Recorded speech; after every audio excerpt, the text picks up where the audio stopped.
एक छोटे से गांव में एक गरीब आदमी और उसकी पत्नी रहते थे। उनके पास कुछ बकरियां थीं और उन्हीं के सहारे उनका गुजारा चलता था। वे बकरियों का दूध निकालकर वही पीते थे, क्योंकि खाने के लिए उनके पास और कुछ नहीं था। एक दिन जब पत्नी बकरियों का दूध निकालकर घर ला रही थी, तो अचानक उसका हाथ फिसल गया और सारा दूध जमीन पर गिर गया। ये देखकर दोनों बहुत दुखी हो गए। उस दिन उनके पास खाने पीने के लिए कुछ भी नहीं बचा था। आदमी बहुत निराश होकर भगवान के सामने हाथ जोड़कर रोने लगा और बोला, हे भगवान, आप मेरी कितनी परीक्षा लोगे? आज तो हमें भूखा ही सोना पड़ेगा। उस रात दोनों बिना कुछ खाए ही सो गए। कुछ समय बाद उन्हें खिड़की के पास से एक बिल्ली के म्याऊं म्याऊं की आवाज सुनाई दी। उन्होंने उठकर देखा कि एक बिल्ली जमीन पर गिरे उसी दूध को पी रही है। जैसे ही बिल्ली ने दूध पिया, थोड़ी ही देर में वो वहीं गिरकर मर गई। ये देखकर आदमी चौंक गया।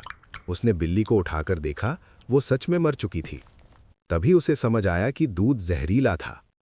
वो तुरंत भगवान के सामने गया, हाथ जोड़कर बोला, हे प्रभु, मैं आपसे शिकायत कर रहा था कि आपने मुझे भूखा रखा, लेकिन आज समझ आया कि आपने तो मेरी जान बचाई है।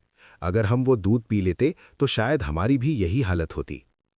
उस दिन से दोनों ने भगवान पर पूरा भरोसा रखना सीख लिया। सीख: कभी कभी जो हमें बुरा लगता है वो वास्तव में हमारे भले के लिए होता है। भगवान जो करते हैं हमारे हित में ही करते हैं।